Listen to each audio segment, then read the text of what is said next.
Hello, everyone. Welcome back to Britton's Hangout Hour, episode 144. I'm here today with Niko's Book Reviews. How you doing, man? Hello. I'm doing well. How about yourself? I'm doing pretty good, man. You know, it's been a good day. Recorded a video, Good. It's good. not bad. I, I'm behind on filming again. I was ahead for the first time in like forever for a couple of weeks, and then it's all gone. Yeah, I haven't. Uh,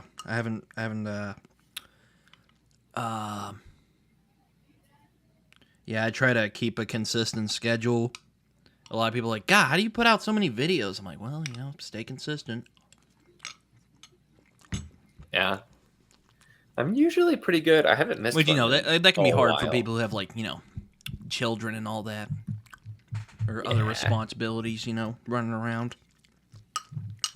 for sure. I definitely have a lot less time to film, so I try to just knock out several in a row when I can, and I usually film on weekends. But if I can't film on the weekend, it like really gets me off because like I didn't have time to film this weekend, so now I still have to film videos for the rest of the week, which is not great. But yeah, I'll figure it out. Yeah, it can be kind of a hassle sometimes, especially when I have school and I'm juggling that around with figuring out when I'm going to record stuff. Fun times. Yeah, I did not do any sort of booktube while I was still in school. But that might have been even more interesting too, just adding additional stuff. But Yeah, I actually talked with a guy named Gavin about a week ago. He runs Author Talk with Gavin. It's really cool. He's like 15 years old. I'm like, wow, man, I know. But so how would you describe your channel for maybe 5 people who don't know what your channel is? oh, I'm sure there's plenty. But as I say, I have my niche channel, but I'm primarily a fantasy reader, and then I tend to read a lot of kind of older stuff. Hmm. My niche I have found for whatever reason happens to be like 90s female authors. I have a Interesting. lot of favorites that fall into that category. Um, yeah, I'm slowly trying to read through all like the big So series of yesteryear. do you like Janny Words? I love Janny. That's you got. Here's all the Jannies right up Oh. there. But No, I haven't read yeah, her yet. I know she's kind of blown up on BookTube, but I don't really know where to start. yeah, it's always an interesting one. She has a lot of books, and it kind of depends. Starting with the big series can be a bit much, so it just depends if that's what you're most interested in. She does have some shorter stuff and some standalones that can be a good one to try out. Or if you want like the closest to the main series, To Ride Hell's Chasm is a standalone, and it's a long standalone, but it's a standalone, and it's the closest you can get to about her style in Wars of Light and Shadow. But she's got shorter stuff too, like Yeah, I'm thinking about reading that next, 2026 because oh man, I'm a little burned out on epic fantasy. I just finished Gardens of the Moon not too long ago, and I'm like, screw this. I'm not gonna read any more big series for a while. Even though I don't really read that many big series in general, I generally stick to trilogies or the occasional big series that I think is worthwhile, like A Song of Ice and Fire and whatnot. But yeah, To I'm Ride Hell's unfortunately a really Chasm, big I'm thinking fan of about big checking that one series. out. It's really good. It's one of my favorite standalones I want to see of what all the fuss is about. time. Yeah, it has been really just fun seeing her blow up too, Mm-hmm. because I was kind of an early adopter, and just because I randomly found one of her books used, and then I got to do live chats with her as I was reading Wars of Light and Shadow and some other booktubers, Mm-hmm. um, which was super fun. And then and then just seeing everybody pick up the series is fun. And it's one not everybody's gonna mesh with it because of the style, but it became my new favorite. So I'm definitely a fan. I just read Gardens of the Moon. As long as it's not as frustrating as that, I think I can live with it. It's very different. I'm probably not the best person to ask about Malazan just because I've been saying I need to reread it for years, but I did not have a good time when I first read it. I appreciated it in retrospect, but I hate read almost the whole series. Like I had a terrible time, and then I finished the book, and it'd be like, but I understand. I appreciate that.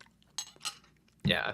Yeah, as a Dark Tower fan, I really grew to empathize with the Malazan fan base because that first book can be a bit of a hard sell for people. Yeah, I have not gotten through the first book yet for Dark Tower. Yeah, it's I was actually talking with a friend of mine who loves both Malazan and the Dark Tower earlier today, and he's like, "Yeah, that's about how it is." But he's like, "Yeah, Malazan just kind of goes in swinging, and Dark Tower takes a little longer to kind of get going because, well, Stephen King was like 19 when he wrote the first Dark Tower, The Gunslinger." Yeah, I remember hearing he was really young with that one. I've just never really been a King fan, and so that's kind of part of it. But I figured if I'm going to read something, that'll probably be the series. So I will probably give it another shot at some point.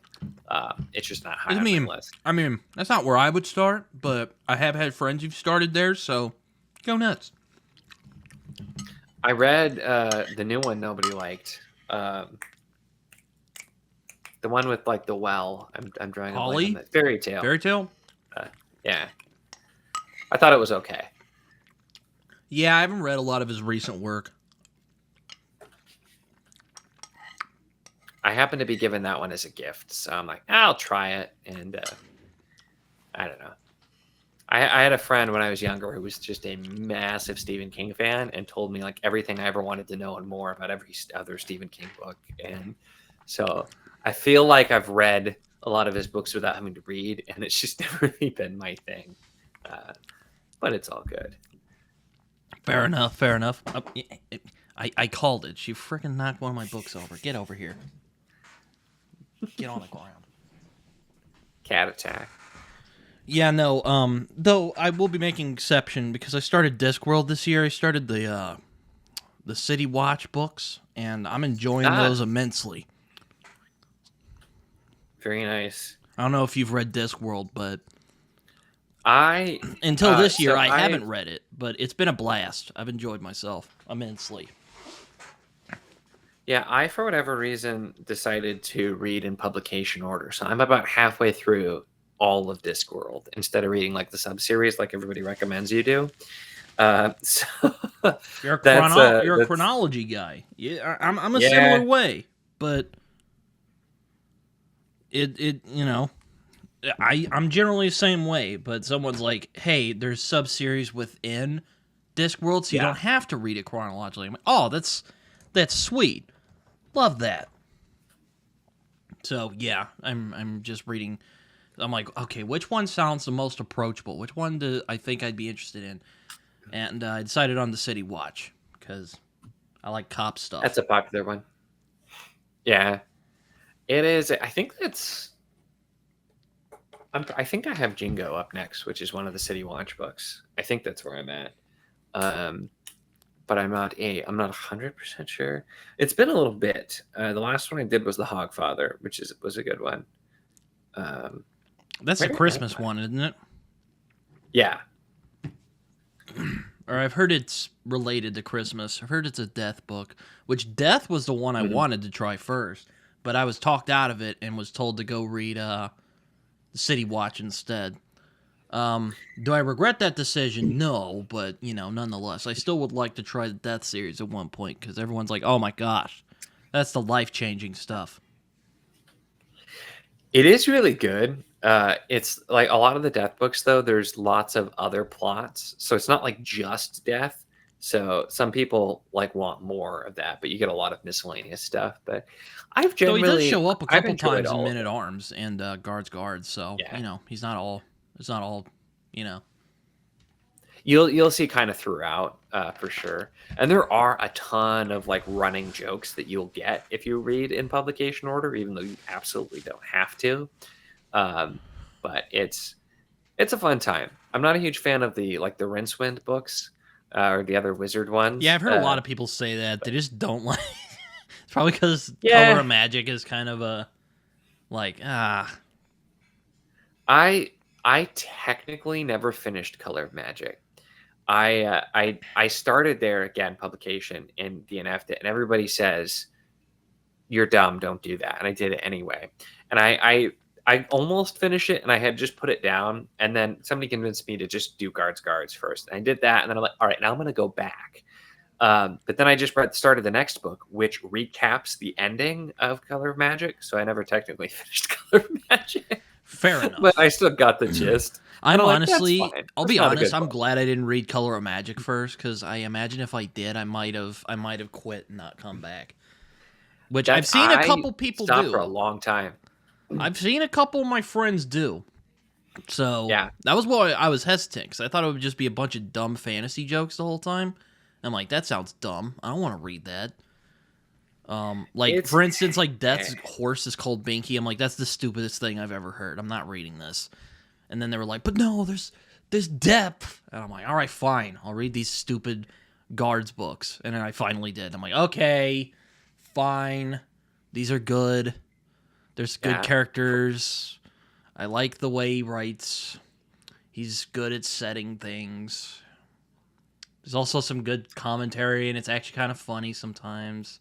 Fine. It was very hesitant. It was very hesitant praise, if you could tell. But it's one of those series, though. Sometimes you hear so much about, and so it's like is Malazan. it really going to I'm be just that like, good? It's like Malazan in that way, where I'm just like, everyone's like, oh my god. Though it's kind of weird with Malazan, because like, kind of a divided reaction from what I've heard. Because I've met people who equally love it and just hate it for varying reasons. Mostly because it's difficult. Which, I can see why. It's definitely not an easy read. Yeah. I think for me, it was the big thing is changing continents and cast of characters like every book. For the first few books, just ticked me off. Because I would be like, oh, okay, so there's this thing I really liked with this cast, and then we just switch. And I'm like, what are you doing to me? And then it would take me so long to get back into it that's why I think a large part of why I struggled.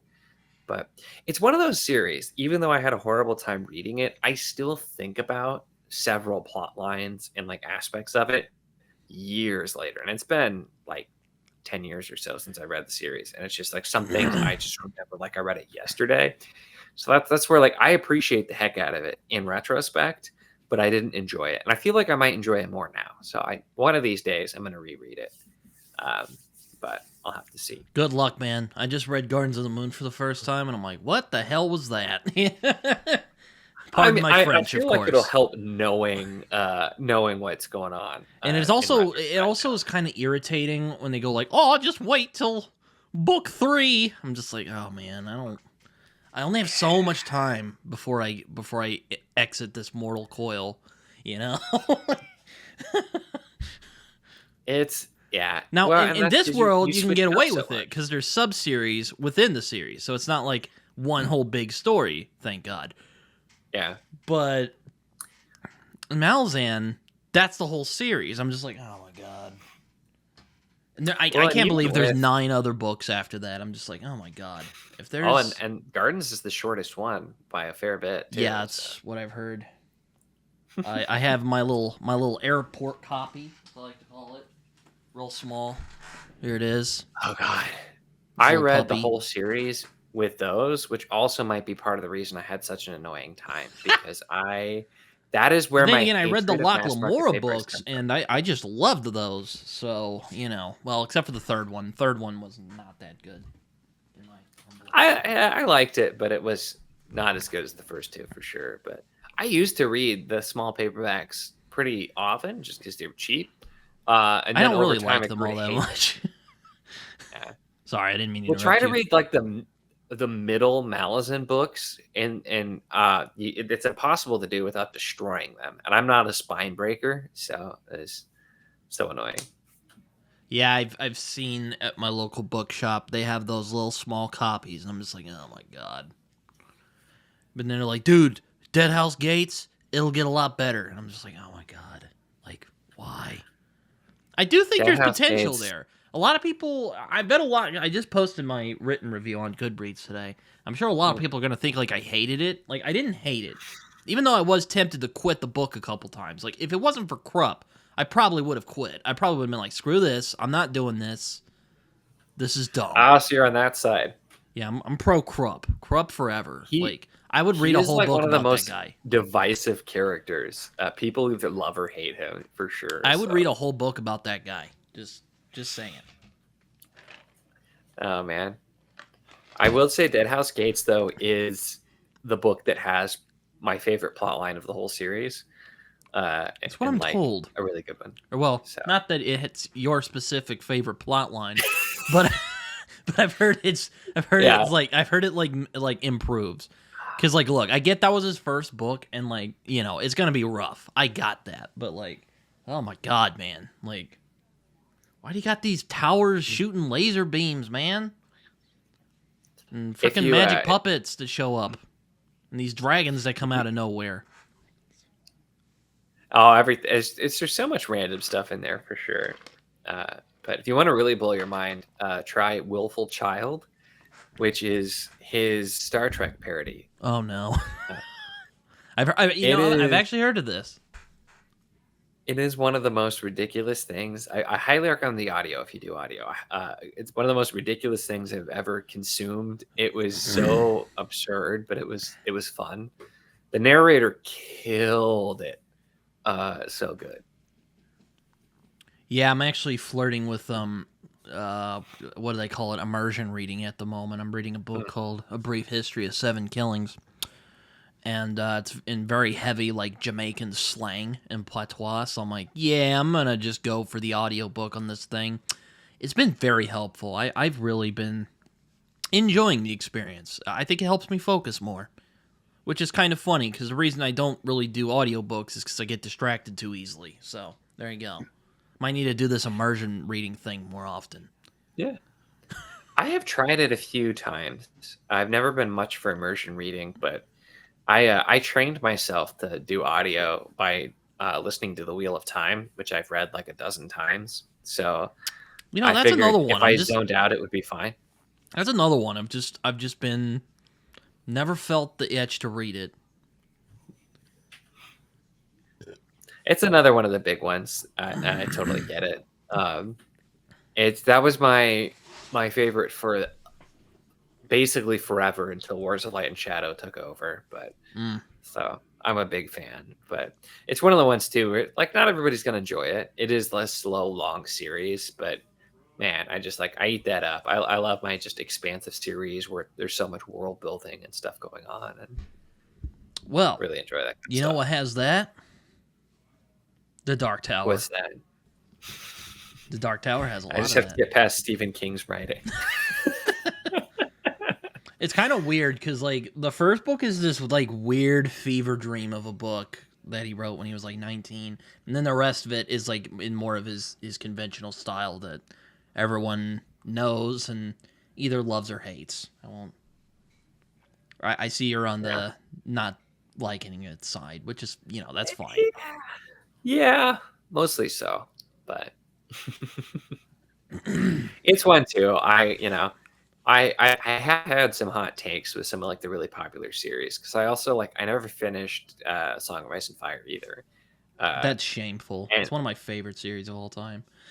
And I totally get it. That shit blows Malazan out of the water. That's what I'm thinking right now. I don't know if there's ever been a writer that has irritated me more than Martin though. And it's like his idiosyncrasies just irritated the heck out of me. Fair enough. And it just it would make me so mad. And like the story itself, I think there was a lot of good to it. It's another one too. Honestly, it's been I mean, I read most of that when I was a teenager. It's been a while, and so it's another one I feel like I might appreciate more. But that was my original hot take. Is just there were certain things that he did or like words he liked to repeat a lot that just started really grating on me, and so I stopped somewhere mid like Feast for Crows, I think. Um, and by that point too, it's Oh, like that's like peak basically Game of all the main Thrones. characters are dead. Oh man, It's everybody gets more mad when I say that's the book I quit. come on. Or well, wait, is that the third or fourth book? Can't remember. That's fourth, I think. Yeah. Oh, okay. Never mind. Then, yeah, no, that's yeah. The problem with Game of Thrones is it does get more and more epic as the series goes along, and to the point where George is like, I don't freaking know, I'm gonna wrap all this shit up. And he never will. Probably never will. Yeah, it makes me sad because it's one of my favorite fantasy series, man. Like that was a formative one for me. Yeah, I remember when I read it a Game of ever Thrones is finished. for the, when I read a Game of Thrones for the first time, I was like, whoa, I didn't know fantasy could do that. I didn't know it could be like political and violent and sexual. It blew my little it blew my little 14-year-old mind. That's all I gotta say. That's all I'll say on that front. I started with Wheel of Time really young, which was my first like big series, and so for me that was my formative one, where it's just so much of what I enjoy about fantasy, but to like the long series, like the nice writing, the extensive world building. So much of that was informed by Wheel of Time, and that's still a lot of the stuff. I've heard the women is characters still my aren't great in that series. From certain people, depends. Like I remember one of my friends the other day. I had him on the show, and he was like, "Oh, they're scheming because they're women." I was like, "Oh man." There is so much of like the battle of the sexes, kind of like 80s style gender humor in there. Oh Lord. Yeah, I know. I'll like try to say that there's not for sure. There's a ton of that, which there's also. This isn't really a spoiler or anything, but it's just funny. There are several scenes throughout the series that involve spanking, and or as a part of like some sort of ritual, and it's a real thing. And when Brandon Sanderson was finishing the series, there was a specific scene that involved spanking, and he asked if he could take it out, and Jordan's wife said no, he would have wanted it there. You have to keep in the spanking. Poor Brando Sando. Oh man. Yo, imagine an epic fantasy series that gets so epic you die before you complete it. Like that's just kind of sad, in all honesty. I mean, there'll be a Song of Ice and Fire. I'm probably too, but yeah, I'll just get like Daniel Abraham or somebody to finish it. That's another one I need to read. Because a lot of people are like, oh my god, the Long Price Quartet, and I'm just like, and I'm like, and it's weird because it's 4 books, they're not very long. I'm like, man, that sounds short. Right up my alley. Yeah, that really tickled my pickle like that. I kind of want to check that out, and I just haven't gotten around to it yet. That's the whole thing. Oh my god. Here's Gardens of the Moon versus the entire Long Price Quartet. Oh wow, okay, it's not bad. How many pages is it? It's like 1,200, I think. Oh wait, no, it's not. I'm lying. It's under 1,000. I was about to say it kind of looked like 800 or so. I wasn't sure. It looks like 973.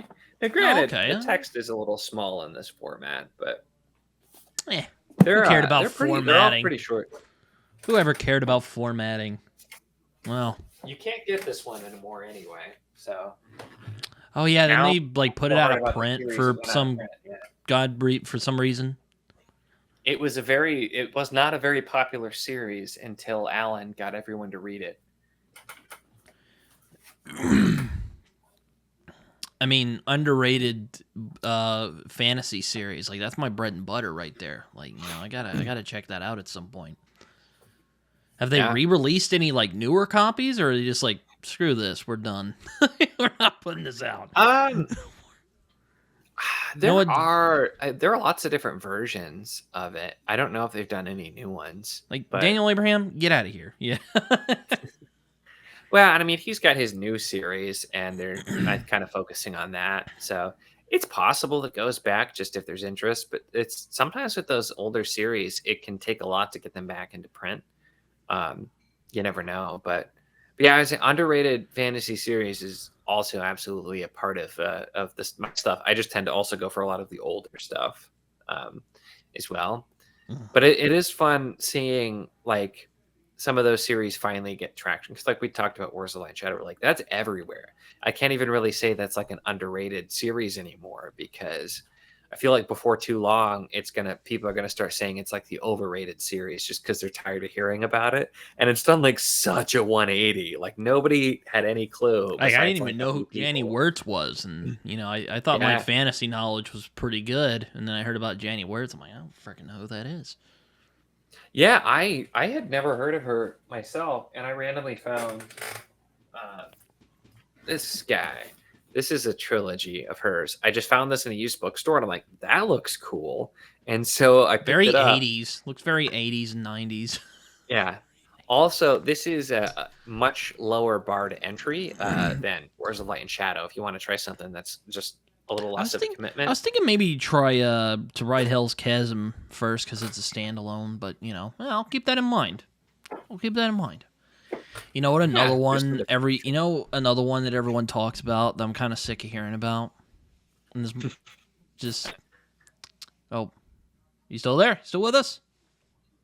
Oh yeah, can you not hear me? Oh no, I can hear you. Just paused for a minute. Oh, oh, weird. Okay. uh, yeah. Derry, don't assassinate me. Yeah. Robin Hobb though. Oh my god. Everyone's like, oh man, like Robin Well, Hobb is the best thing since sliced butter. Or that's not the right word. That's a malapropism. Sorry. Since sliced bread. I'm just like, are you I like sure? that. Like,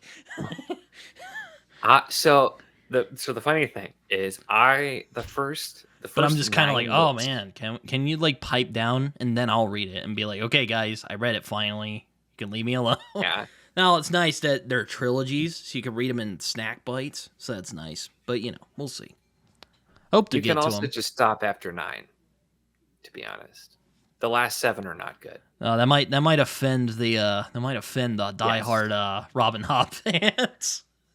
Oh, well, Derry always tells me she's not mad, she's just disappointed. Mm. Um, and yeah, no, all of the diehards get really mad at me when I say that, but I loved the first 9 books. Loved them. The first 9 books, one of my top 10 series. The last 7 books brought the whole thing down for me a good chunk, Interesting. honestly. So, and that is pretty unpopular.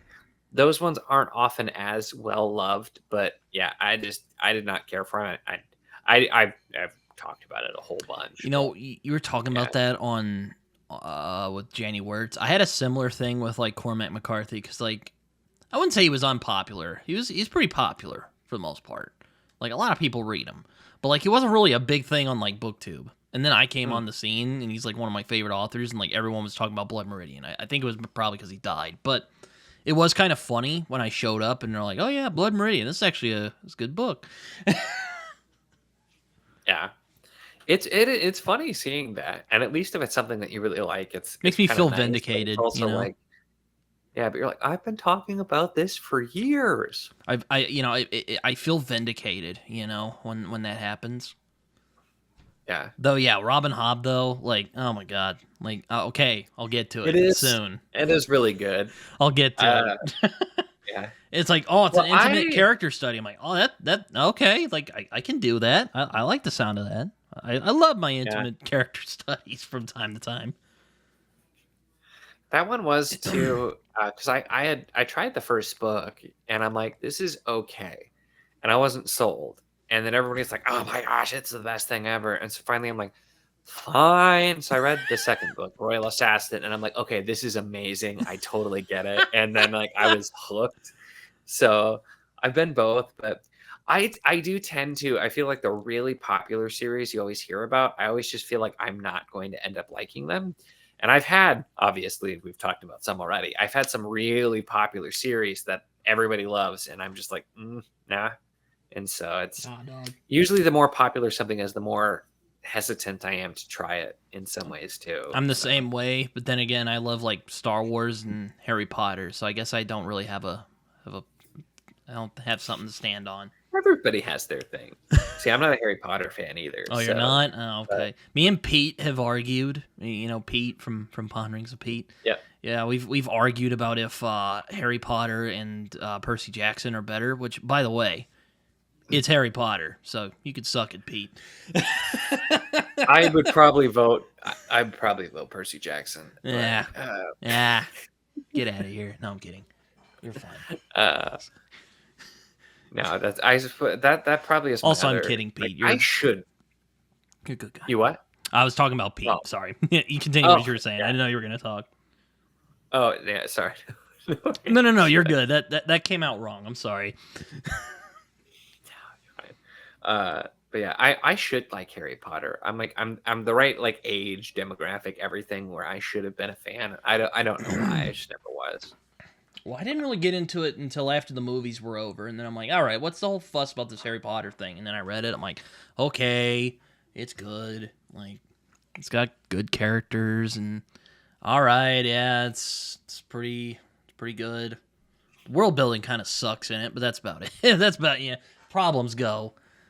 Yeah, world building's kind of bad, and she could have used an editor in some places, especially Order of the Phoenix. That would have been nice. Just saying. Oh man. So there you go. I don't want to go too far into the Harry Potter rabbit hole because it's just another.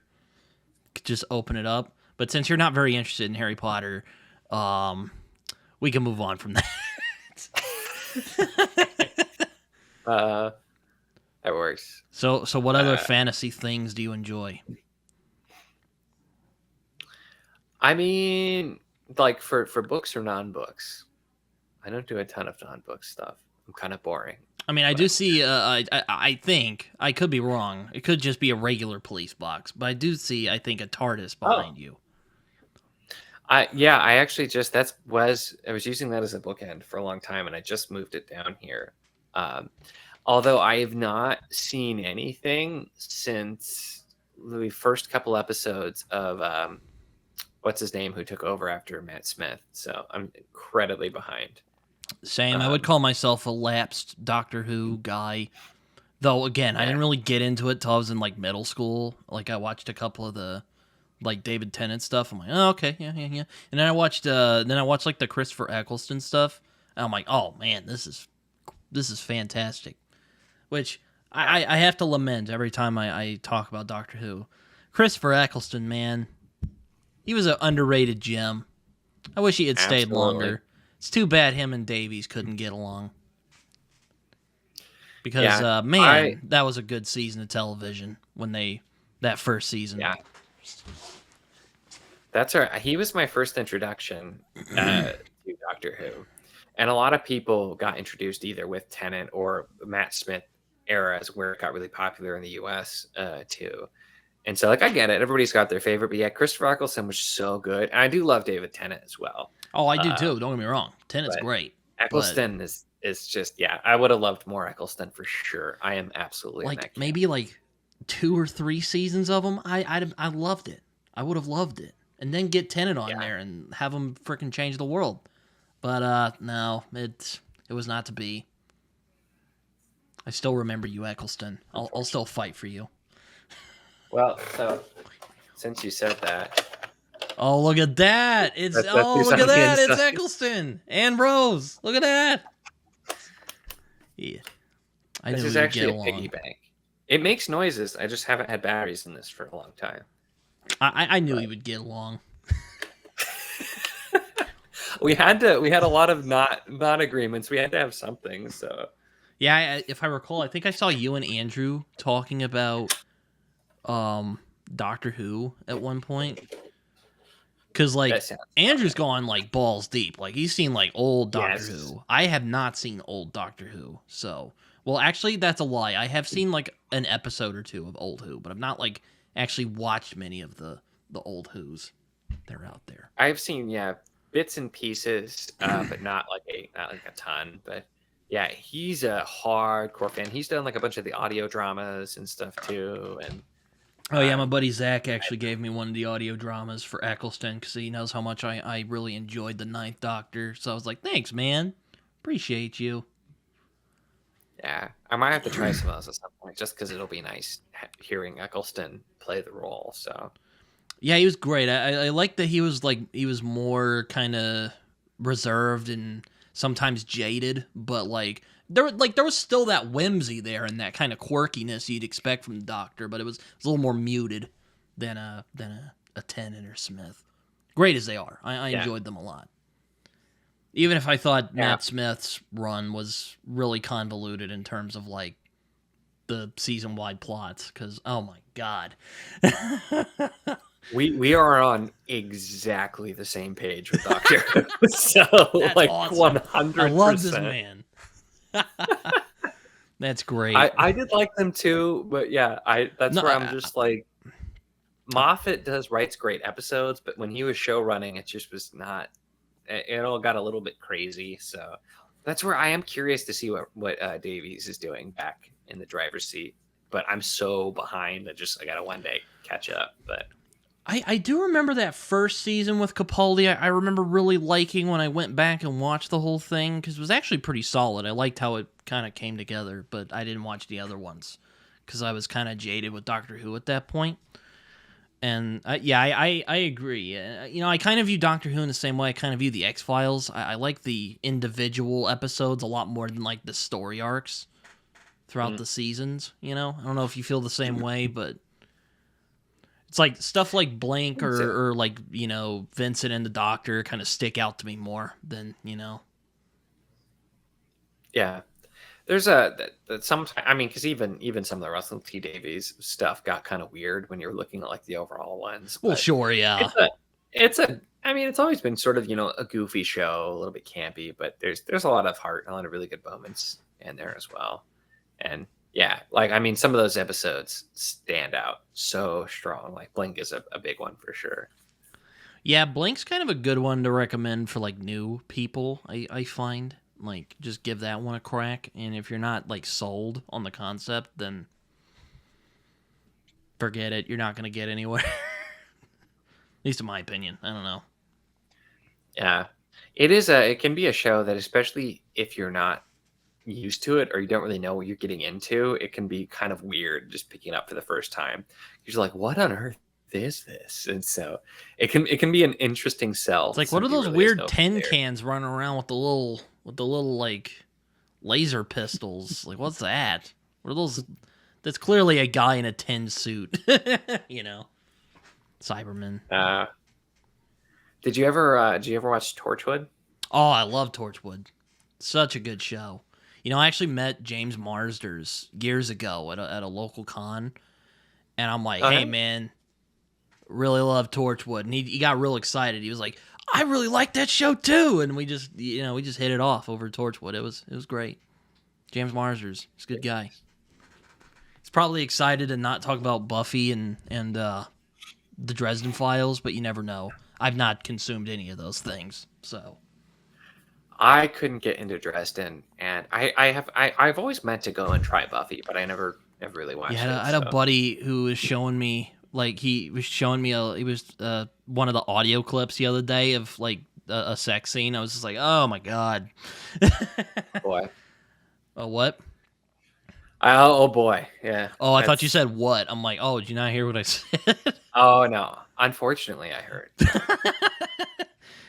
I was about to say, you know what? It probably is better you didn't hear it if you didn't hear what I said. Yeah. But, there you go. I know people love that series, and I know it's supposed to get better, but, like, I gave it multiple tries. The whole noir thing. I've not read it, so I don't know. It doesn't really work for me. And it's just, like, I don't know. It's just that super schlocky pulp noir stuff, at least early on. And I'm just like, it's just not for me. It's not for me. But, yeah.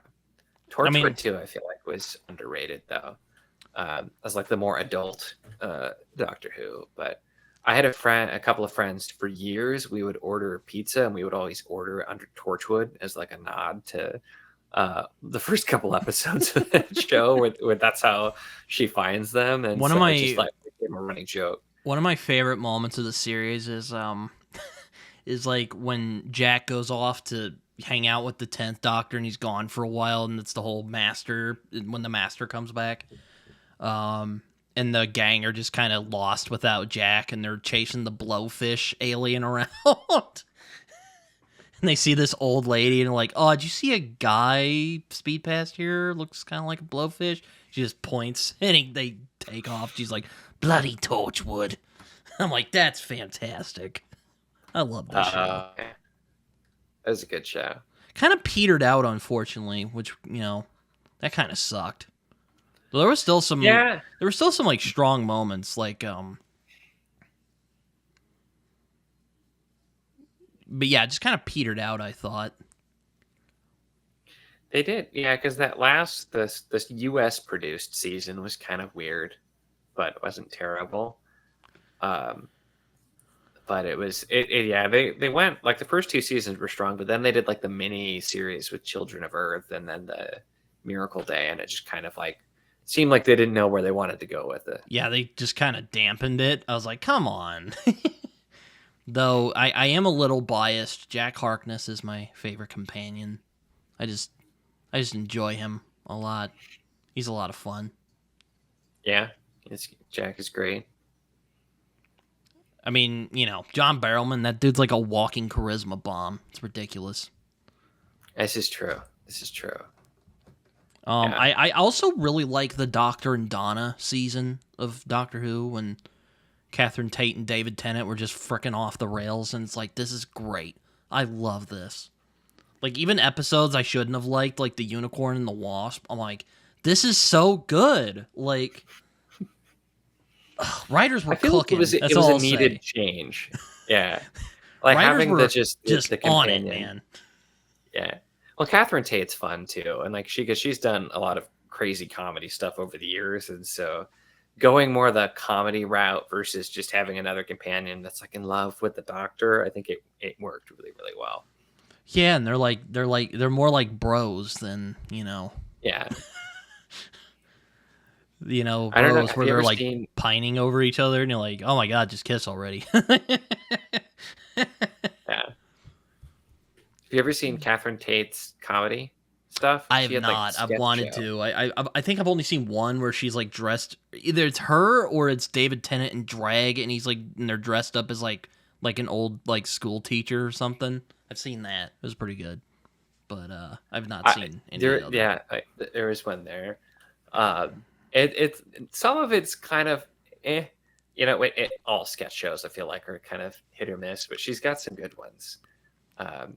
One of my favorites, which it's so dumb, but she's just playing like the world's most easily startled woman, and she just that sounds awesome. She just keeps getting startled by things in her house, and then like she goes to put toast in a toaster, and you know what's going to happen. Like you fully know what's going to happen, but it pops up, and she just starts screaming because she's scared. It's just really dumb. But I don't know. It's just. Oh man, I'll have to see if I can find a clip. It's so silly, but it's fun. I also see you've covered Guy Gabriel Kay, who's another guy I need to try out because a lot of my friends are like, oh my god, Britton, Guy Gabriel Kay, and I'm like, I know, stop bugging me about it. Yeah, I'm sorry to say that's another one where I'm like, yeah, you really. I mean, I just finished all the seasons. Aside from weird sexual stuff, I've heard it's pretty good. So there you go. So I haven't read Tagana yet, which I think is the worst for that, from what I've heard. But it's usually not bad. Like there is some of that, but it's not too bad in most of them, and it's not like a lot of it either.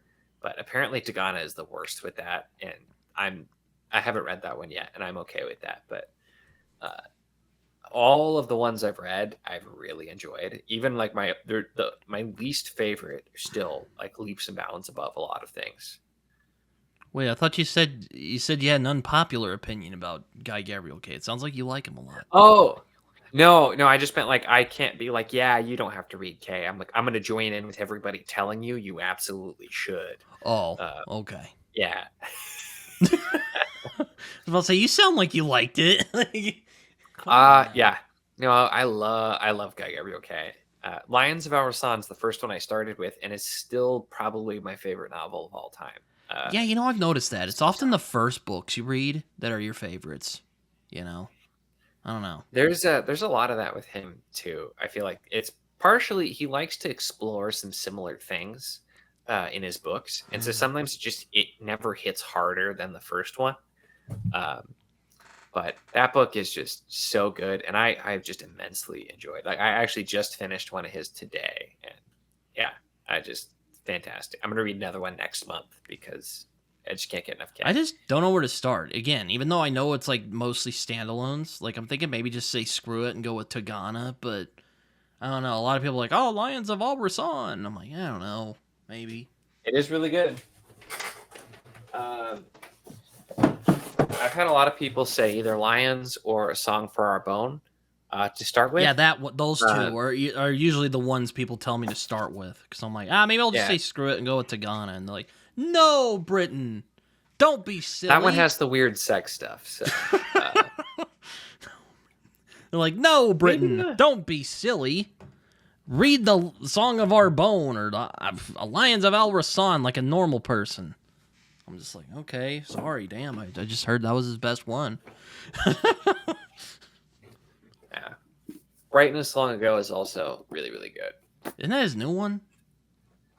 The new one is Written on the Dark, which is good. It is not one of his like better ones, but it's still very good. So if you want this one's pretty short. If you just kind of want to try him out, it's not a bad one to start with, honestly. Knowing that it's not one of his like top tier ones, though.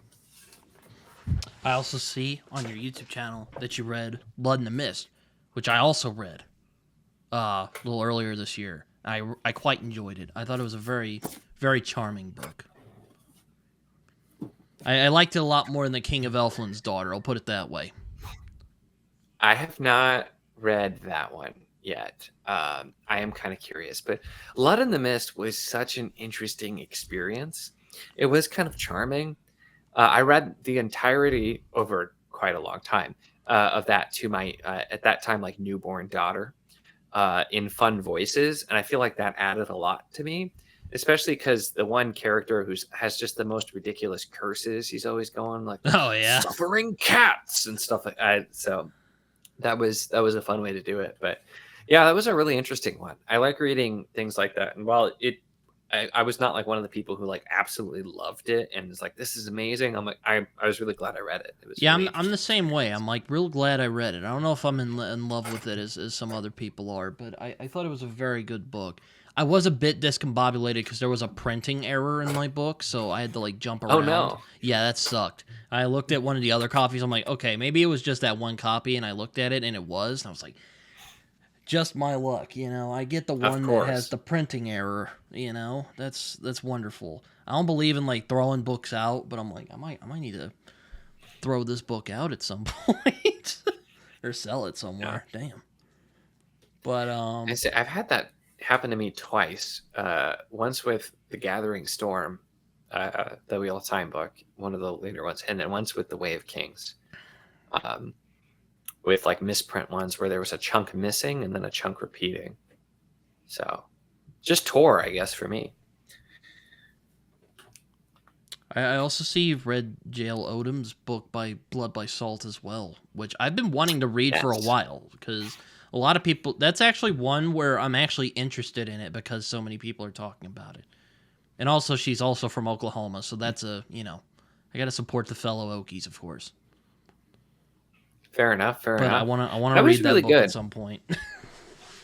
Yeah, that was one. So because Tori from Tori Talks, she recommended it really highly, and that's what I ended up reading that as a thing I was doing, reading people's favorites, and then because I ended up winning the Spiffbo as well, which I don't really pay a ton of attention to those, but yeah, that one I have. I quite liked. It's really unique because it's in some ways there's not a lot of action here, but it's really exploring like the characters and the culture. And what it That's what I've does with heard. characters is Though it's really kind of odd. It's interesting. not as actiony because it's a military fantasy and all that. Allegedly, that's what allegedly people are telling me. Yeah, well, it absolutely is. And that's where it's kind of hard to explain. But it's very much military So what? They fantasy. just sit around and Although talk logistics the whole time? they do have some travel, but it's like there's a bigger thing going on. Like the opening is the forest. They're being sent to capture what's called a devil from the desert, basically. And so they're not actively like fighting another army. They're on like a mission. I see. Um, Interesting. yeah, but the cultures are fascinating and what's set up, and I think book 2, it feels like there's set up to be really big, so I need to get a copy yet, but I'm very interested to continue. Yeah, I'm wanting really to take breaks from like series fantasy. I'm gonna try and read more like standalones in the near future. I would like to try some more indie fantasy at some point. So I'm thinking maybe in 2026 I can start some indie stuff. Maybe we'll see. And also There's a lot out there. Green Bone Saga. I've been putting that series off for way too long, so I'm gonna finish that damn thing, or not finish it. I'm gonna start and finish the damn thing. So Yeah, that's another one that in some ways I still don't get the hype. I loved the last book, but I wasn't a huge fan of the first 2. wow, you're like real like kind of a contrarian. I kind of like this. It's very refreshing. I just like I don't try to be. I just happen to have a lot of unpopular opinions, but the things I love about book 3 are not the things most people do either. That's Because true. I've talked about it. Book 3 is really big on like the geopolitics and like the looking at how this society is changing and like their socioeconomic situation based on how involved the country's getting with the world, and like it's like really big picture stuff like that, and I just found it fascinating. Everybody else likes the characters, and I'm like, yeah, fine. But I thought book 1 was just okay, and I thought book 2 was a little better, but I still wasn't like huge on it. And then book 3 I loved, but not for the reasons everybody else did. Yeah, no, yeah, it's. I'm kind of interested in it because it's like, oh, so like a Godfather, like kung fu fantasy thing. Okay, yeah, I kind of want to read that. I want to see what that's about. It definitely does have those things as well. I'm like, I want to read that. Also, apparently, it made Tori cry, so I was like, all right, I guess I'll check it out. Probably won't make me cry because I don't cry easy, but you never know. Yeah. Unless it's a Wonderful Life, because that movie for some reason I was in church actually one time, and the pastor at the church I go to, he does this thing called At the Movies. Well, he did one for Christmas, so he did a couple Christmas movies, and he did It's a Wonderful Life. I had to like sniff back tears as George is coming home, and his whole family's like helped him out. And it's like real wholesome. I was like, oh man, it was hard. It was hard. That was evil. Oh man, I'm not much for crying either. I feel like Hobb has probably been the one who's got me closest though. Like I've been like hit hard by books. Like you feel that like punch in your chest, but like Yeah, actual like tears, like no. yeah. I don't find it likely for me either, but I've definitely they're the books that are hard hitting for sure. Robin Hobb though, just chill She'll with the get chill with the Robin Hobb love, guys. I can talk about Kate Elliott. Who's Kate Elliott? Who's that? Or actually, I've heard that name, but I don't know any of her books. So her new one is The Witch Roads, which is very good. And it's a duology, which the second book comes out in a few months. Duology? That's like a rarity. Yeah. I actually still need to read book 2. I have an e-arc of it. I need to read. But yeah, my favorite from her is this one, which is the Crown of Stars series, which is 7 books. So at least it's not 10. But it is kind of like, it's actually, since you're a big fan of Song of Ice and Fire, is probably a good way to compare it. It's a very like realistic, kind of gritty medieval fantasy that's like some shades of historical fantasy almost. Yeah. It's in like an alt Europe. Sounds and, right up my alley, excellent. to be honest with you. It's really good, and it's still. I've been yelling about it for years. I've gotten some people to read it, and it's still what Duology, I'm like sign me up. I'll devour that Well, in a month, that's maybe. the new one. The one I'm talking about is this 7-book series. But Oh, well. the duology is the new one, which is really good too. Oh, well, okay. Sorry. All right, now. It's got to be the long ones. It's got to be the long ones. It's always long. Maybe she got bored of doing the long series and was like, hey, you know what? 2 books? Go nuts. Have fun.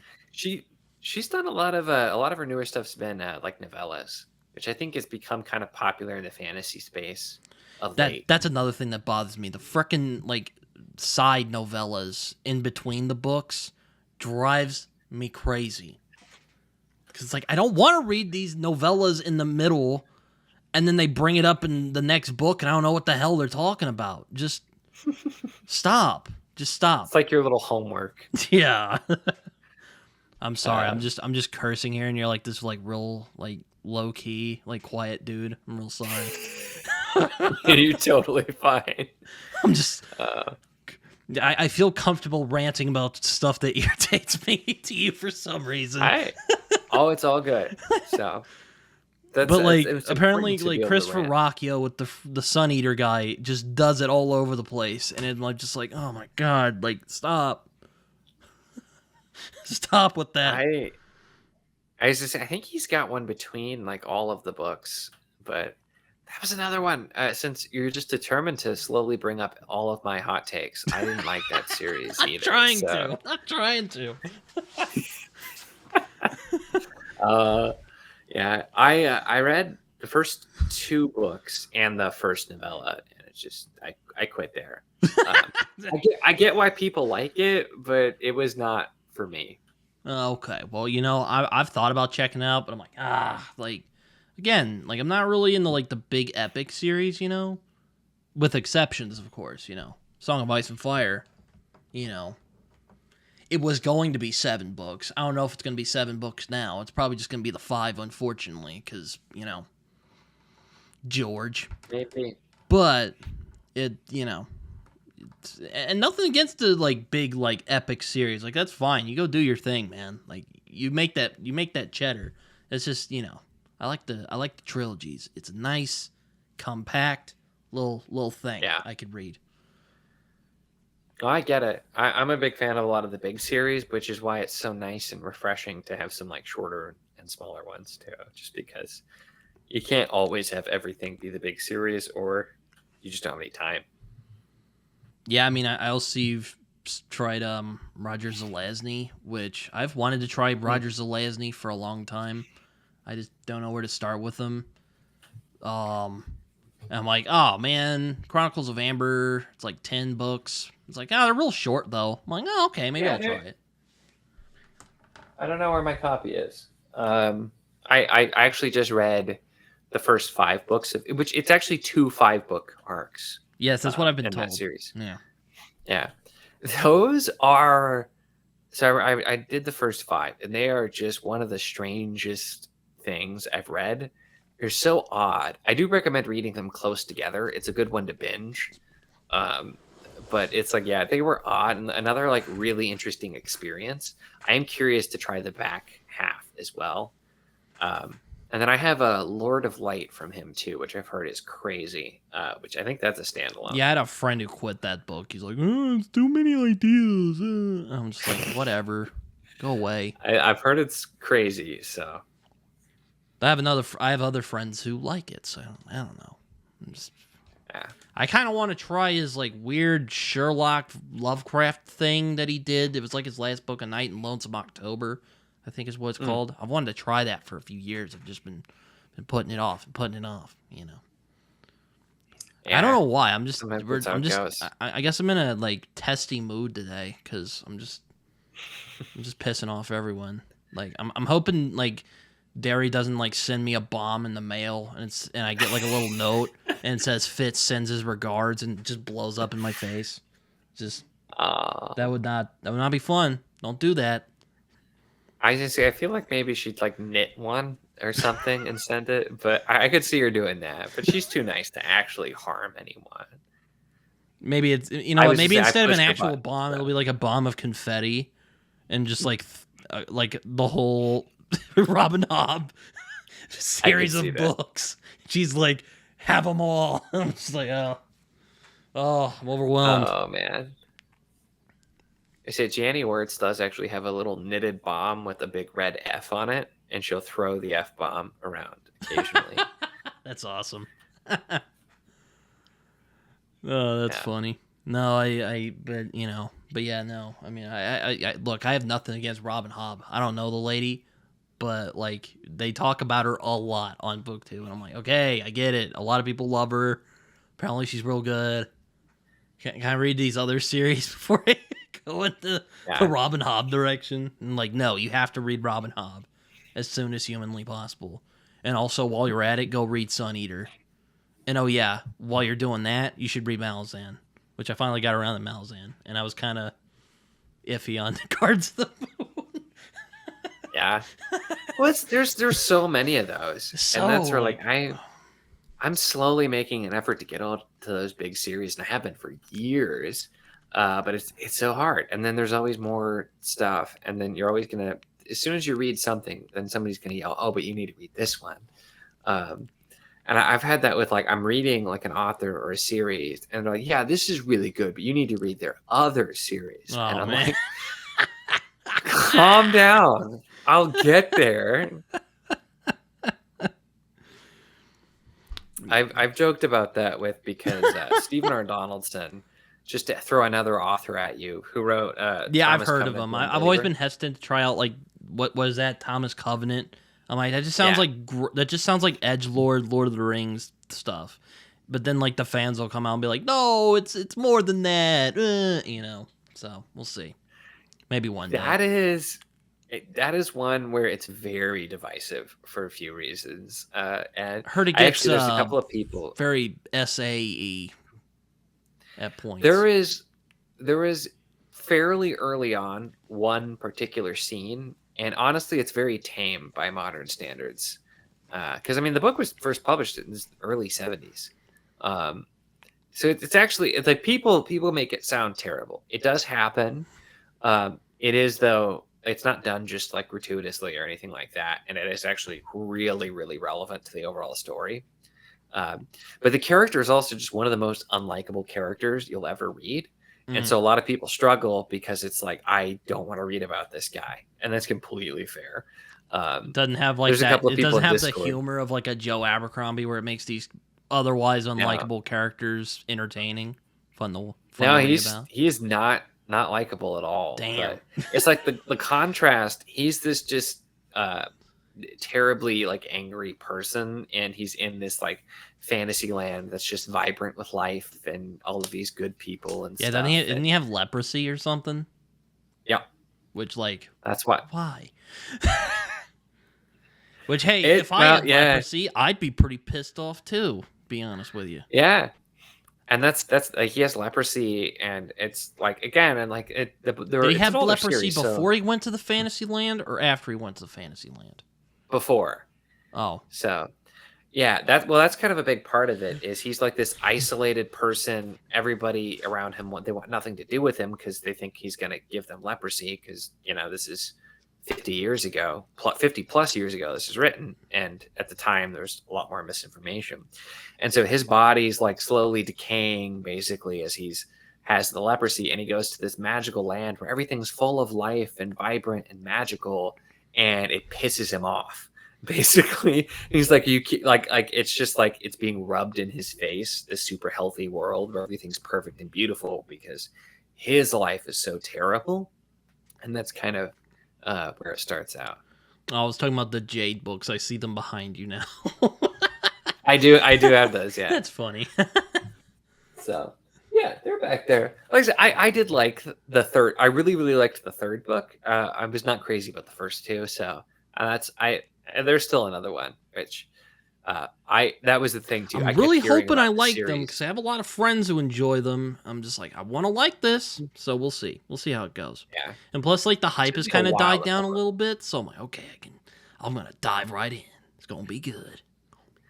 Yeah, as I say, I got them back there, and then Lightbringer, which is one that people either really like or hate or like until the last couple of books. I think I also see Dungeon Crawler Carl back there. That's another one. I'm kind of like, I don't know, man. Like, Oh, you still haven't? no. Have you read? I will Do you like say Dungeon Crawler Carl? yes. Okay. I don't know why. I don't like lit RPG. I've tried. I can't get into it. It's just Dungeon Crawler Carl. Specifically, you got to do the audio though. I That's can't what I've imagine heard. reading those books. And I know you're not like huge on audio, but they're so entertaining, and I it's heard just the it's audiobook silly. narrator in those books is just like god tier, you know? Like Absolutely. Matthew Mercer level of like, oh my god, the range on that man, you know? Yeah. I got my brother-in-law who's not a reader at all. I got him into the series, and he did not believe me when I told him it was one guy doing all the voices. So I had to pull up a video because he does it's like a full cast experience, but it's just him. It's just one guy, and he's amazing. Yeah. I think the only person I've met who doesn't like it is my friend, Jason, who's also the same guy who didn't like Lord of Light, so, you know, whatever. And then, like, Tori, I think. I think Tori didn't like Mm. Dungeon Crawler Carl. I've heard there are a few people, and I think partially it's hyped as like the most amazing series of all time. The way people talk about it. So Yeah. it's you're gonna get people it doesn't live up for. But I was talked into trying it, and I did not expect to like it, and I love it. It's very fun and silly and ridiculous, but there's also like it's darker than you'd think, and there's a lot more deep, serious, and like emotional moments than you would think. So, kind of sounds It's like really good. Discworld. Though, I mean, then again, Discworld's pretty light for the most part. Well, Yeah. I do hear it gets a little dark at points. Like, there's one book that a lot of people tell me about that gets dark, but, like, that's about it. Discworld, yeah, doesn't typically get. I think I have the very later books are supposed to be a bit darker, um, but yeah, Oh, is that when it he had, deals with like, very serious Alzheimer's? topics. Yeah, from what I've heard, there's one particular book, but some of the last ones, it's just he knew he was dying and he was just like mad at the world, and it showed, I guess. Um, but I got a while to get through there, but. Um, Yeah, Dungeon Crawler Carl is just. I recommend Gary, everybody let us try know it. in the comments if you've gotten this far. If we haven't alienated you with our... What is up with this Robin Hobb thing? If we haven't alienated you, let us know which books those are. In Discworld. I'd say she'll be able to tell us, I'm sure. But yeah, no, yeah. But yeah, no, I've only read 2 Discworld books so far. What were we talking about? Oh yeah. Wow, a lot of things. Well, That's Dungeon Crawler you, Carl apparently is like balls to the wall, like, oh my god, this is the best thing of all time. there's Discworld's up here, Oh, I see that. and then Wheel Yeah. of Time's hanging out on the other side. Oh, that's You just cool. can't see them for camera angles. Well, I mean, I can see them. I can't read it. It's a little blurry, but you know, it's fine. Yeah.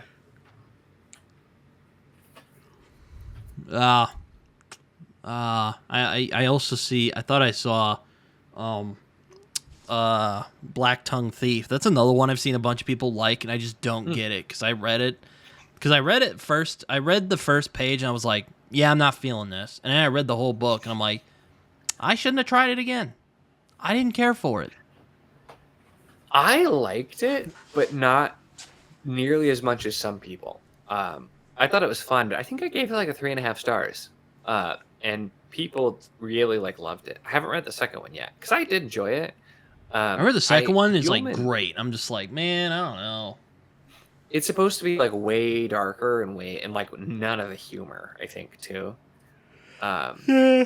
But The He's an kind of interesting sarcastic, author. wise ass, narration kind of got irritating after a while. I was just kind of like, Ah, that's annoying. I don't want to follow this yeah. guy anymore. Like if you've ever read like Fafhrd and the Grey Mouser, you'd get a good gist of what the Black Tongue Thief is. I could not really get into the Fafhrd and the Grey Mouser. I tried and just did not do it Yeah, for I me. mean, it's these two guys that run around chasing tail.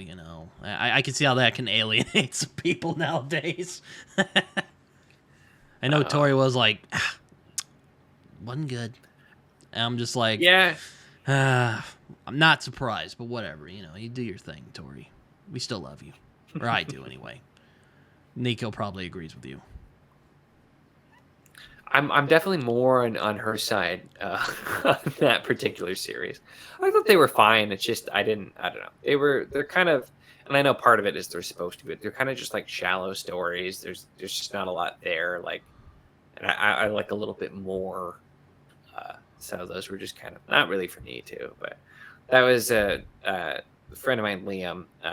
His channel is Liam's Lyceum. He's a huge. Oh yeah, he huge loves Fritz Leiber. Yeah. So yeah, so he was disappointed when I was not. Yeah, I think the Just a short fan. stories are. I've only read like the first like 2 collections. There's really good stuff in there. Like Ilmet and Lankmar is really good. Yeah. I didn't. I'm like, if didn't, you read hate that it and by you're any not means. sold, then forget it. You're not getting anywhere. But Yeah. I'm also thinking about trying next year in 2026.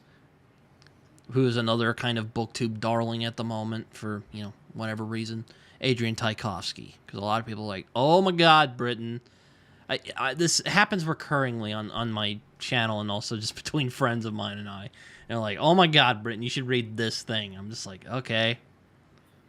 You know what? I don't know. I don't know why I'm feeling this kind of like edgy mood tonight, but maybe because I got up earlier this morning, Let I'm the still hate kind of flow through you. cranky from that. But you know what also irritates me? Like people are like just like, oh man, like they pitch tropes instead of what the story's about. I'm like, I just want to know what the Robin Hood book is about. What's the synopsis? Like, you don't need to tell me what the story is. Just what's the pitch? Stop telling me what tropes there are. I don't care about that. Yeah, I mean, everybody's different with how they want to be sold the book for sure. So I can get that. I do feel like people focus a bit too much on tropes sometimes. Or it's like, but oh, it's sometimes Dragon Rider fantasy. I'm like, what the hell does that even mean? Is that even a thing? it is fair. They're all over fantasy. It's like, so is Game of Thrones you're not Dragon wrong. Rider? Is Dragon Rider? So is Game of Thrones a Dragon Rider fantasy? No, it's not. Ugh, Oh man, stop it! I can totally get that. Stop I it! can totally get that. Stop doing this, BookTube. No, but Oh man, no, but I want to read Adrian Tchaikovsky though, because I'm like, it sounds like he'd scratch my itch. I'm gonna probably start with the standalones. I'm not gonna touch the big series at first, even though they're trilogies, and I should just quit making excuses and go read them. I've done several of his novellas that are like standalone novellas with mixed results. I've really liked some. I've not cared for some, but I've overall liked his stuff. I do need to try some of his actual novels. Yeah, no, I was thinking maybe like either Service Model or Alien Clay. It just depends on what like mood I'll be in. We'll see. I have read neither of those ones, so I've heard good things. Did you read like the Elder Race one or whatever the hell that is? I did that one first, and I liked it, but I think it's a little bit overrated because I don't think he's very good at humor, and that one felt like it was missing some of the humor. Ogres lived up to the hype, though. That one was really good. Yeah, there's also one about like cybernetic dogs Oh, yeah. I haven't read that one either. I that think a lot of that's, people Dogs of like. War. I'm just like, all right, cool. Maybe I'll try that. He Also, writes weird I stuff. was about to say, that dude is like freaking Brandon Sanderson. He cranks them out like it's going out of style. I'm like, He writes a lot, yeah. What are you doing? Do you just like write all day? Well, I guess so, because that's what he does. Probably does, yeah. But like, damn. Like every year he's like, I have a book coming out. Oh wait, no, 2. Never mind. I got a novel and a novella. I'm just kind of like, okay. Yeah. Kind of envious, honestly. I'm like, I wish I could do that. Bastard. I don't think I could sit down and write even one book, let alone that kind of stuff. So, Hey, whatever floats your boat, man. yeah. So what other books have you read, whether it be indie or regular old traditionally published fantasy? Oh, let's see. What have we talked about? I do love me some Tad Williams. I need to read Couple Tad of Williams still, but like those books are super chunky, man. Like I don't know. They Like, are. I'm not intimidated usually. Actually, well, it doesn't seem that intimidating Tad Williams stuff, but I'm like, man, I don't know. Like just kind of. It is. Yeah, he's a fantastic writer, and I really love his stuff. But it is slow and kind of old school fantasy, so some people just don't care for it. But really, really good stuff. I should. It's getting more hype now, but I haven't talked about Hanuvar yet, which is. I've been wanting to read that because I love me some like old So school sword and sorcery. You know, Conan, love that stuff. And they're like, oh, Lore of the Shattered Land. I'm like, I know. Quit talking to me about it. It is really good. So like I've seen Andrew's wizardly reads go on about it. I'm just like, okay, buddy. Like I'll get to it soon. Just I bullied him for like a year. After getting an arc sent to him, I bullied him for like a year to get him to actually read it before he finally read it. So I was happy because he helped it blow it up. But that was when like he put off reading it for so long. yeah, I do like me some sword and sorcery. I'll say that. Yeah. Though And nowadays it's a little not more all that niche, stuff. and like the people who usually write it are, well, let's just say, not the most pleasant individuals. But apparently Howard Andrew Jones was a cool guy, and apparently his book's pretty good. So you know, He was a great guy. So I got to do an interview with him, which I had Liam on with, just because I needed the sword and sorcery expert. But yeah, he was a super nice guy, and because I read his another trilogy, his The Ringsworn trilogy, and I thought it was solid, but like I wasn't crazy about it either. And I did a big review on the series where I talked about the things I liked and didn't. And he actually saw it and like reached out to me and just said he appreciated that even though I didn't like some aspects, I didn't just like tear it down and like gave like a really didn't rip on it.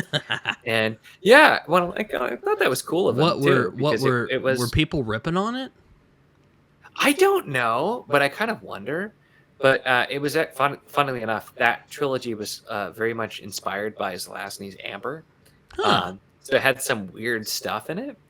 But it was like he went in some directions that weren't where I wanted it to go, but I thought he executed it well. And he just like he appreciated that I'm like, hey, this isn't what I wanted, but it was still really good. And then he's like, hey, I got a new book coming out, and that was So I was like, on so the is that a ground floor of standalone or part of a series? Because I haven't really been able to figure that out. So it is part of a series. There are 3 books. There's Lord of a Shattered Land, City of Marble and Blood, and Shadow of the Smoking Mountain.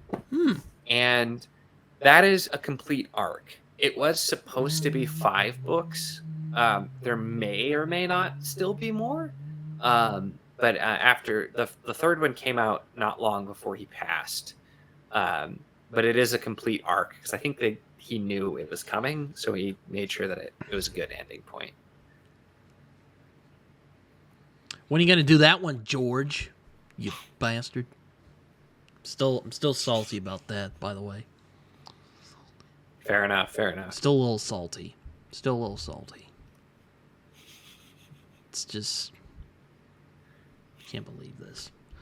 No, but yeah, but yeah, I wanted to read that book for a while. Everyone's like, It's "Oh, really good. Larry Correia," and I'm just like, just gritting my teeth as people are like, "Oh, this Larry Correia guy, he's pretty good." I'm just like, "Oh, okay, well." Not that I think he's a bad I writer. I haven't read any of his stuff, but I've seen his conduct on Twitter, and I'm just like, okay, yeah. I don't really want to support that. Like, I will really? probably eventually try his series, but yeah, he definitely seems to be in the camp of not the nicest of guys. So I can get that. Yeah, I'm just like, dude, why I are you tried arguing some with like people on Twitter? Are you like 14? You're like a successful author. Like, get out of here. Like, stop I that. can't remember for the life of me what it was called, but I tried doing an audio of like a really short thing of his that was like it's supposed to be this funny sci-fi thing, and it was just like the most unfunny boomer humor I had ever heard. It was so bad. And it was I think it was relatively new, but the jokes felt like they were from like 10, 20 years ago, and I'm just like, "Oh, God." So, it was probably not a representation of his other stuff, but Oh, man. Oh. Yeah, no, I haven't read any of his books, and to be honest, I don't know if I want to. it's pretty low on the list for me. Yeah, that's fair. Yeah, yeah, no, it's been something. I'll just say that. I'm just like, dude, you're not 15, all right? Like, stop arguing with people on Twitter. It's like it's not professional. I mean, I probably shouldn't say anything about professionalism, as a 24-year-old man, but nonetheless, it's unprofessional. So stop it. Yeah. I feel like whenever it's an author that you hear more about their drama than their books, it's just not a good sign, no matter what the Yeah, drama like Terry happens to be. Goodkind. Oh gosh, yeah. I have no interest in reading that series I only read at the all. first book, or well, I read part of the first book. I never went back. So there you go, Terry. Bad, or yeah, I Yeah. mean, I don't want to say he was a bad dude. I didn't know him, but he seemed like a dick. He did. And then he died, and everybody's like, you can't say mean things about him anymore. And I'm just like, I mean, one of his drama things was saying mean things about someone who died. So, like, I feel like that's a little hypocritical. Yeah, he was talking about how healthy he was while Robert Jordan was dying. I'm just like, that's low, bro. Like, Yeah. that's not nice, dude. Don't do that. Yeah. The dude also, like, hated fantasy fans and tried to say he was too good for fantasy. So, yeah. He didn't write fantasy books. He wrote books exploring human behavior or Yeah, something like that. I don't know. sure, But, sure, Terry. We'll go with that. oh, man. Hate Terry Goodkind. We have Terry Pratchett, so there's a good Terry. We have Terry Pratchett. That's true. That's true. And Apparently Terry Brooks is good, but I've never felt interested. there we go. I've never felt interested in reading any of his books because, again, sound like Lord of the Rings riffs. Yeah. The first series is supposed to be basically just rehashing Lord of the Rings. His stuff. If you want just sort of like basic level intro fantasy that's very easy to read, is a great recommendation. I feel like. What I is did it? The read Sword one of of his Shannara series. or something? Yeah, I read not that one, but one that comes after called The Heritage of Shannara, which was 4 books. And it was fine. It was pretty good. There were some cool things, but it's just kind of like very like fantasy 101. And there's nothing wrong with that. That's just not what I'm into. But that's where like I think a lot of people who there's a lot of really popular stuff that I think falls into that category. I think a lot of people would actually really like Brooks. Because like why not have some more hot takes? Other things that are like fantasy 101 basic level that I couldn't get into include the Michael J. Sullivan books. Oh yeah, I've wanted to read those for a while. Just haven't. Again, that's just one I've been pushing off for a while. I started the first book, and immediately I'm just like, this isn't bad, but I bounced off very quick because it's just that kind of like, basic level fantasy, and I just couldn't get into it. And the Cahill books, uh, another one, could not get into that at all. Yeah, Very popular. I've not really felt the itch to read any of like Ryan or however the hell you pronounce that dude's name, Cahill. I don't know. I don't know. I'm probably wrong, but he also argued with one of my friends on Twitter, so I was kind of like, I don't know. But then again, she's argued with a bunch of indie authors, so there you go.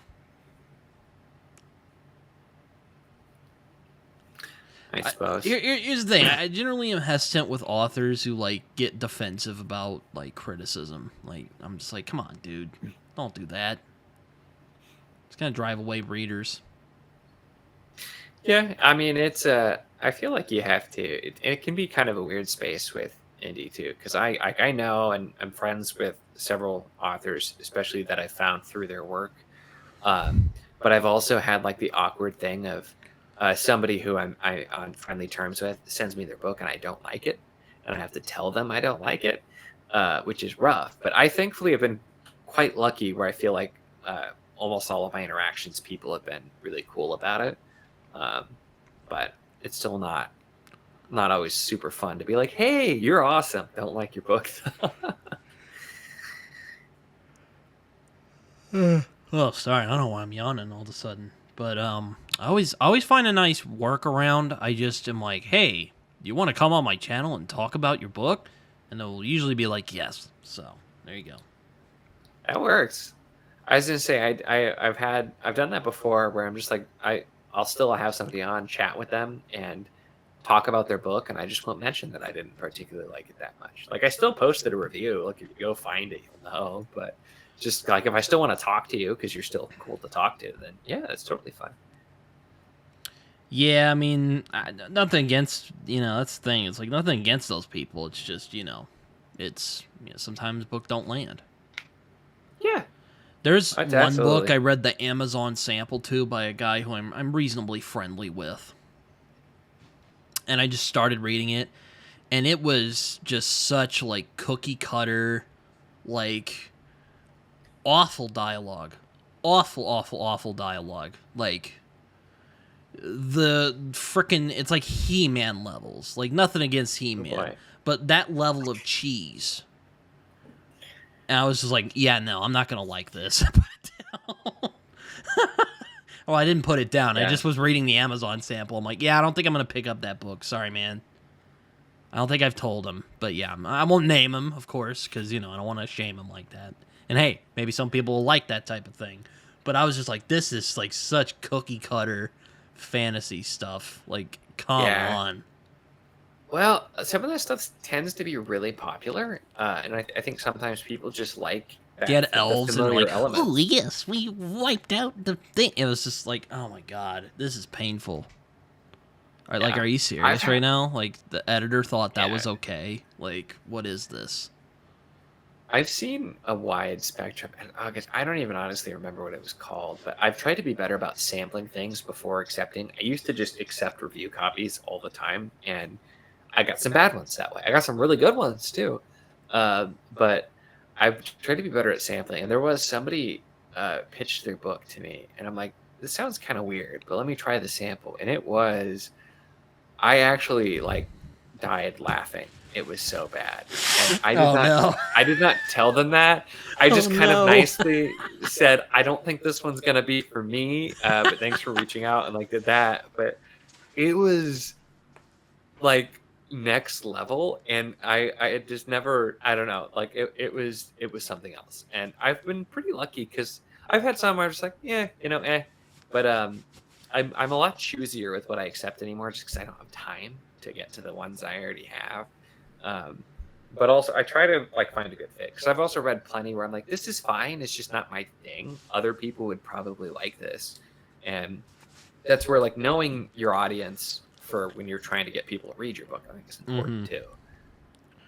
Yeah, luckily most of the indie stuff I've read, I've really enjoyed. Like I read Phased this year from Tori Tekken, Tori Talks. And Yeah. I really enjoyed it. I enjoyed it a lot more than I thought I would. Now, I thought I would like it because I like werewolves, but man, that was a really good book. I really enjoyed I it. haven't read that one because I don't think I will like it, and Tori has told me she doesn't think I will like it, just knowing my taste. I really liked the Bloodstones. That was way more my thing from her, and then I liked her new one too. The Western one was Ow, really damn it. interesting. Yeah, I recommended her True Grit, and she really liked it, so that felt nice. And she's like, Yeah, there's a I one remember character I telling didn't me. like, and I'm like, that's the one character I thought you wouldn't like. So I was like, yes, I knew it. Yeah. Suck it, LaBeef. Yeah. Oh, As I say, I got a, which granted it's a long series, but Andrew D. Meredith's Collation Sagas in India I really, really like.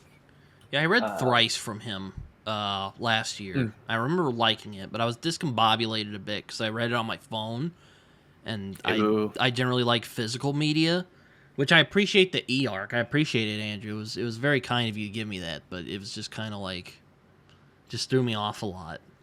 And yeah, I can't do phone reading. I can't I do it eventually either. got a Kindle because I hated it so much, and then I like my Kindle a lot now. But I originally got it because I'm like, I hate phone reading. I also read Dark Bloom just kind of on a whim by Molly McCobb because we became friends. And I also really liked that one. That was a lot of fun. I enjoyed it. It was a little That one saucy was- at points. I was like, damn, like, I wasn't expecting to get that dark. I mean, I knew it was a zombie story, so I was like, I knew it was going to get, like, dark, but I was like, damn, like, that is fucked up, man. Yeah, that I did enjoy that book as well. I read it because I randomly saw her on Bald and Balding, which is Mike Molman, another and Ro Bushy, another couple of indie authors. Yeah, Mike's a good dude. He's hilarious. I'd say Mike's stuff is really fun too. But so I randomly, just because she said that there's a whole bunch of like metalcore band names hidden throughout, and I'm like, that sounds like fun. So that I enjoyed it, and just trying to pick out. And I find did all not of those. catch any of them because I don't listen to metalcore at all, but I still enjoyed it. I'm even, as I say, I'm wearing a metalcore shirt even right now. It was good, though. I 'cause enjoyed it. The title is named after a metalcore song too, and that was, I saw that and I'm just like, that's what this makes me think of. And then she told the story, and I'm like, I'm buying your book right now. And so, yeah.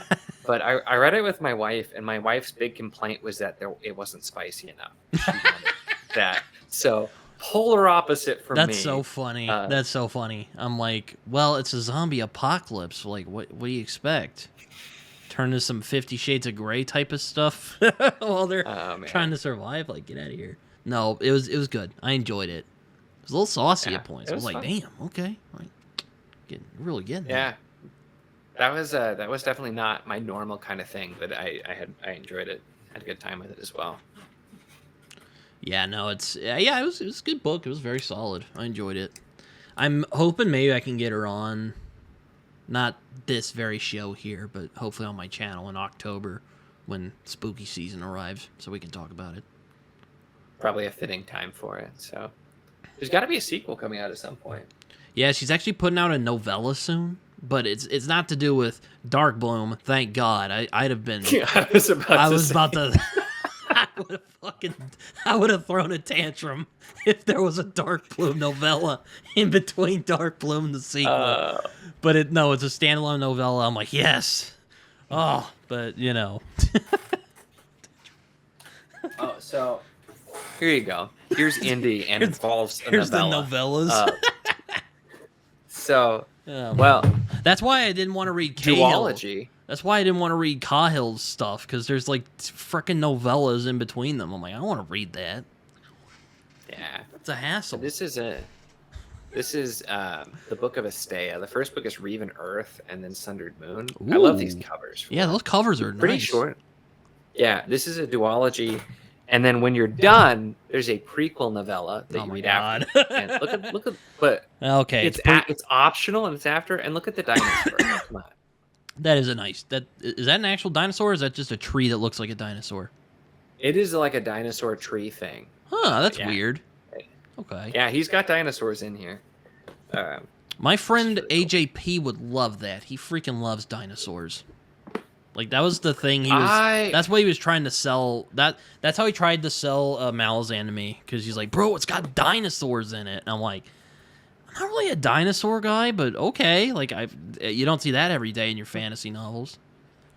I didn't realize he was a dinosaur guy. I'll have to tell him about this. But yeah, no, that's the dinosaurs were absolutely a sell for me. Plus, I just love like the cover. Like I don't know, this was absolute cover buy for me. But this was one of those ones where I actually became friends with the author because we were buddy reading Guy Real K. And like I just got to know him, and we were all talking about books so much, and he just asked if he's like, hey, I'll send you a copy of my book if you want, and just to do. And I thankfully ended up liking his books. So yeah, all right, I'll have to check those out at some point. It's got dinosaurs. It's got dinosaurs. It's got dinosaurs. I'm not a big dinosaur guy, but I'll check it out. It looks cool. You know what else has dinosaurs? Malazan, apparently. But they're like zombie dinosaurs with like sword for hands. I don't know if you've gotten that far in Malazan, but I've heard it's like... I never thought of them as dinosaurs, I guess. Okay, but I understand now. I was trying to think of what dinosaurs are in that series, but... Okay. It feels like such a bait and switch at times, because it's like, oh, there's dinosaurs in Malazan. I'm like, oh, that's unique. It's like, oh, wait till book 5. I'm just like, that's lame. That's not how I would personally try to sell Malazan to anybody. But you don't tell people there's dinosaurs? I mean, I guess they are kind of dinosaurs. Like, that's not a selling point for me. I mean, whatever. If dinosaurs are in it, whatever, that's fine. But I mean, it's definitely a selling point for me, though. I do love me some dinosaurs. But like Ray Bradbury stuff, he has a lot of dinosaurs in his stuff. Probably because he loved dinosaurs. Enough. Dinosaurs are cool. Just saying. I also see you've done this thing called Decades of Fantasy. I'm interested how the 2000s one's going to come out. Because, for me, it feels like fantasy was in the frickin' zone in the 2000s for whatever reason. Like Scott Lynch, frickin' Joe Abercrombie. George R.R. Martin was still writing books then. China Miéville was writing books then. I'm just... people were cooking, or at least that's what it sounds like to me in the 2000s. I don't know I don't know if you feel the same way, but that's just kind of the impression I've gotten. I am so I'm team 90s for my favorite decade. Oh yeah, but there was a lot of good stuff in the 2000s.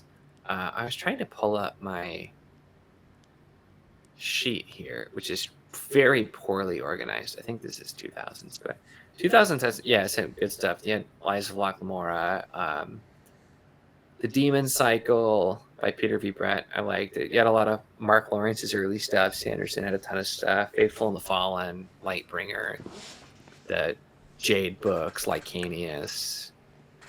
So a lot of good stuff there too.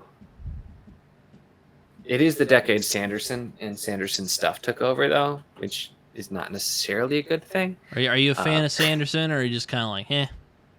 I'm kind of a former fan of Sanderson. I've never read Sanderson, so I have no opinion whatsoever on Sanderson. So, feel free to say whatever you want about him. So I started reading him when it was announced he was going to take over the Wheel of Time and finish it. Big Wheel of Time fan. And I like this stuff. And then I started reading all of his stuff as it would come out. And I just generally really liked it. So, I read, I did Warbreaker first, and then I did Mistborn. And then I started just reading all of his stuff as it came out for the most part. But I kind of I was still enjoying, I did his whole secret projects thing. And I thought they were all fine. I didn't have any major issues. But I just kind of started to be like, a little bit more, and then it was the new one kind of ruined it for me, and I quit Wind and Truth after like 80 pages and unhauled almost all of my Sanderson stuff at that point. Must have been a terrible book, man. It is hard to describe. Bad. So many people love it, but it was. That's so funny. Was like, it didn't feel like it was written by the same person. It was that bad? Like, come on. Like, yeah. I know books being bad, but I don't know if a book's so bad I'd go sell all my copies after I'm done. I still have the leather bounds up here. Oh, okay. I kept those, but that's it. And I probably won't read anything else he writes, most likely at this point. But yeah, there are literally, I've seen both conspiracy theories that he's so bad of a writer apparently that he must not have written the other Stormlight books. Somebody else wrote them to explain it, or people trying to say he didn't really write the new one, that somebody else wrote it, and that's why it's so different. Like, that's how polar opposite they are, though. It does not feel the same. And so it was, yeah, I don't know that I've ever had like that big of a disappointment with the series, and it was really bad. It was really, really bad, and I quit. And a lot of people still loved it, and that's fine. But it just was like, it was really bad. Also, see, you've read Southern Reach trilogy, which I really enjoy. Yeah, especially Authority. That book is just in time for the song. Did you hear me? Oh, you. I'll just cut that part out. Oh, no, it's okay. Yeah, I have no idea what happened. Everything just froze all of a sudden, and then I was trying to close my browser, and it took a couple of minutes to close and let me reopen. And then it reopened fine, so I have no idea. But maybe your computer's just like, it happens. It's like, nah, you need to stop talking. It was Area X. You invoked its name. Yes. I enjoyed that series, though.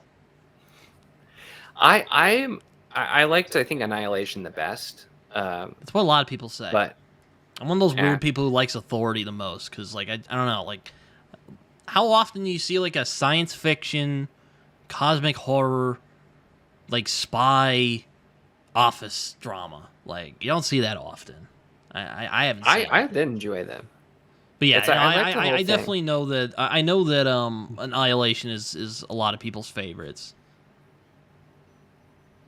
Yeah, I did like the new one was pretty good, but the last part of it was like almost unreadable for me. I ended up kind of having to skim just because it's just like. Have you read the new one? Oh yeah, I read it late last year, and I feel the same way. I just thought it was kind of meh. I was just kind of like, like, yeah, no. On the third one, I swear quite a bit, believe it or not. But yeah, not quite that much. Yeah, I was my eyes were glazing a few times. I was like, oh man, Jeff, what are you doing? It was a bit much. I've heard other people say that that was brilliant and that was their favorite bit, and I'm just like, okay, I don't know. It was a bit much for me. I don't really have any issues with it. Just left it a trilogy. Not that it was that bad. Like, it doesn't ruin the whole thing for me, but it was just kind of like, you didn't really need to do that. But hey, whatever you feel like doing, man, you do your thing. Yeah, I need to try some more of his stuff. But he just writes the weirdest stuff. That's why I enjoy it. So I have to be in the mood. Have you read Born? I started it, and I don't think because I think I started the audio, and I don't think I'm going to be able to do audio for that one. I think I need to physically read it.